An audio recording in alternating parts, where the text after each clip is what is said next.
Hello and welcome back to JW's Dugout. John here. Appreciate you tuning in for yet another video. We've almost made it through the week. We're just about to Friday here. A lot going on my end. Just finishing up work. Figured I'd drop a quick video. Braves last night dropped a game in Queens to the Mets. Didier Fuentes really proved that he is not quite ready for the majors. He needs some more seasoning down in either AA or AAA Gwinnett. Depending on what the Braves decide to do. He's had flashes of brilliance, but just definitely is not quite prepared for major league talent, and really shows that Alex Anthopoulos needs to go out and make a move for a starter with Chris Sale out for what seems to be a significant amount of time. They'll try to win the series tonight against the Mets. Grant Holmes on the mound, so we'll see how that goes, and then they come back down here to Atlanta for a 3-game stretch with the Philadelphia Phillies. So enough about the Braves, though. I'm sure I'm the only one who wants to hear my updates regarding the Braves. I have some mail day eBay pickups that I want to show off. A lot of vintage mixed with some modern items, along with a huge Hall of Fame cut auto. So let's flip the camera around, and we'll take a look. Okay, guys, so it's going to be a pretty quick one today. I have 9 items to show, and the first set are two cards I just recently picked up on eBay. 2 more short print Topps variations of Chipper Jones to just about round up the short print variation set that I'm working on of Chipper. I have 1 more that's still hanging out there that I have on my watch list. I'm hoping to pick up in the next couple days or so. But the first one here is from 2020 Topps, short print. Nice image of Chipper fielding, full stats, nice looking card there. And then also the 2013 Topps short print Chipper in his 2000 National League All-Star jersey. And again, full stats. Actually, this one's showing 96 through 2012. This one here is showing 93 through 2012, but still a great looking card.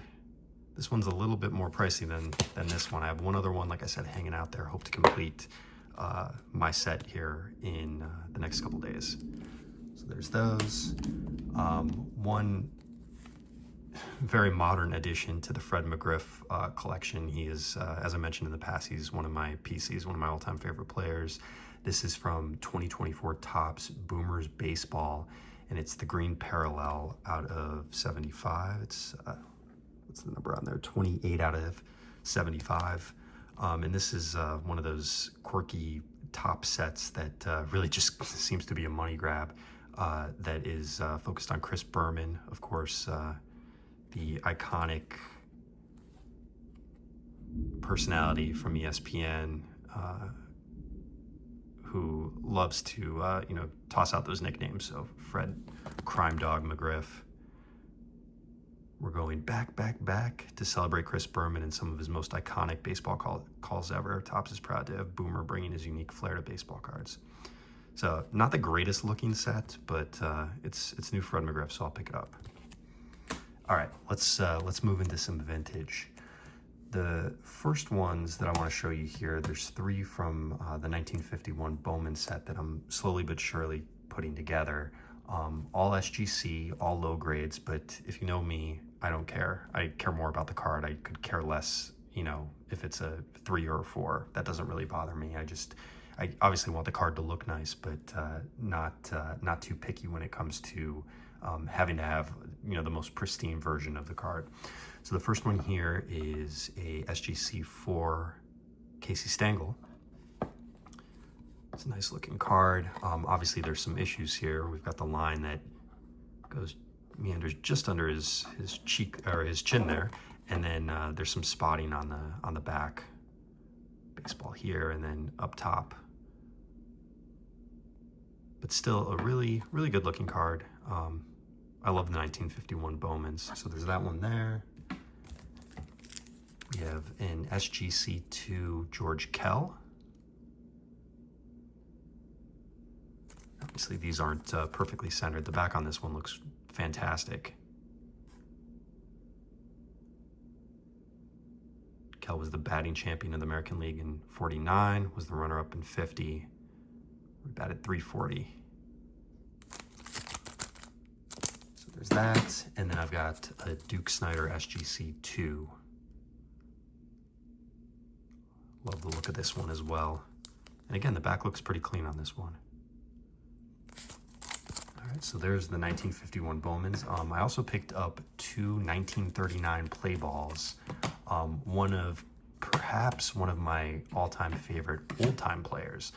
The first one is Paul Waner. It's a 2.5 SGC. This is not one of my all-time old school players, but still happy to pick this one up. I got a pretty good deal on this. There's the backs. The back is pretty clean. I love the write-ups. You know me in words, so I love when they put a lot of detail into it. Good looking card there. So this is who I meant when I was mentioning my all-time favorite older players. I've read a lot about Arky Vaughan throughout the years, coming from Fullerton, California, and how he was arguably one of the best hitters of his time period. The 1930s, early 40s. He was a really just a smooth swinging shortstop. Played most of his career with the Pittsburgh Pirates, as you guys probably know. But he was really known for just having an incredible eye at the plate and line drive hitting. He batted, I think it was .318 lifetime, led the National League in batting in 1935. And I think the reason why I gravitate so much to him, not only was he a great ball player, he was a very soft-spoken and quiet person. I have mentioned in, I think, every video that I've put out that I did radio in college. I worked in media for well over 10 years as a sports writer. I've always been considered myself to be soft-spoken, so there was something about his story that really I gravitated to. There's many people who said, like, if he was outgoing, if he had a great personality, he would have been a premier player and really popular throughout the major leagues, and he just didn't want that. He wanted to go about doing his business, playing baseball, and that's exactly what he did.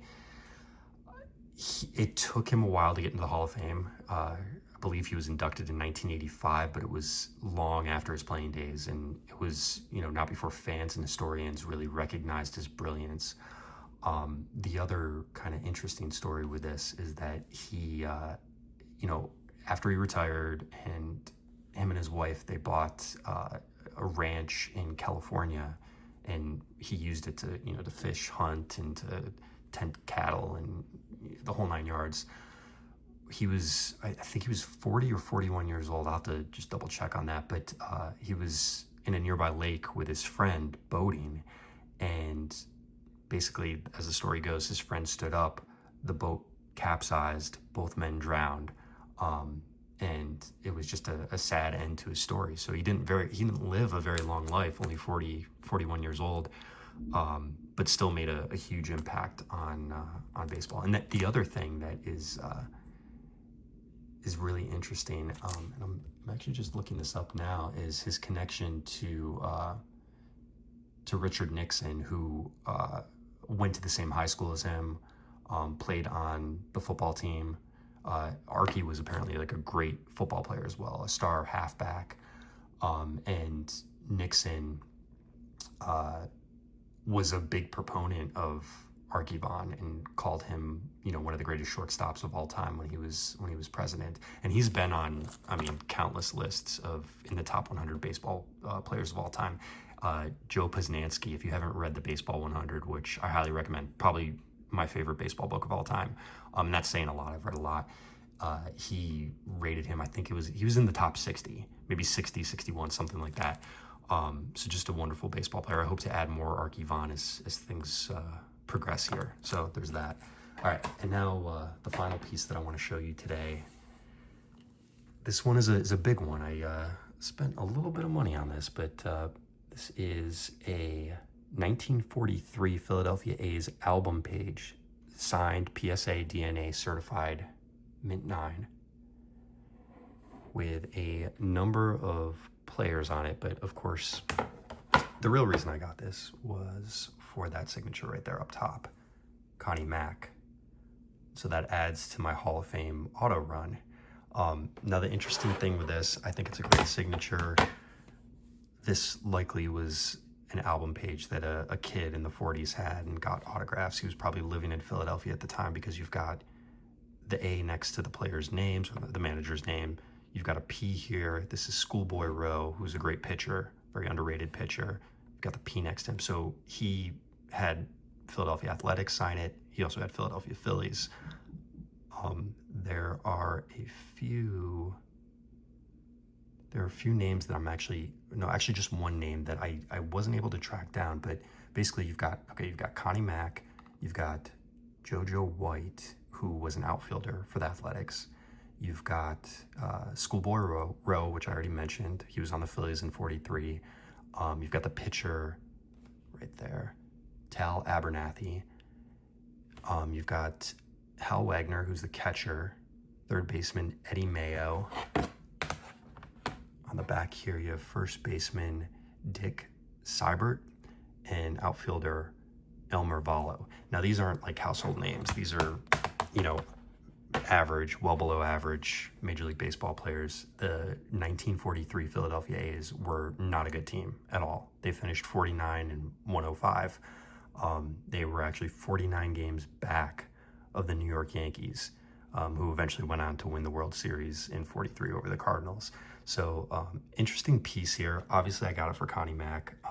Love the fact that Schoolboy Rowe is on there, but this is the name here. I believe it's Bob McLeod, but if anybody knows, I couldn't find him on the Athletics roster for 43, so I'm not exactly sure if that is who I think it is, but feel free to leave a comment. Let me know what you think of these pickups. I'm really interested to know what you think. And yeah, definitely appreciate you guys watching, and we'll catch you next time with another video. All right, thanks for watching. Bye.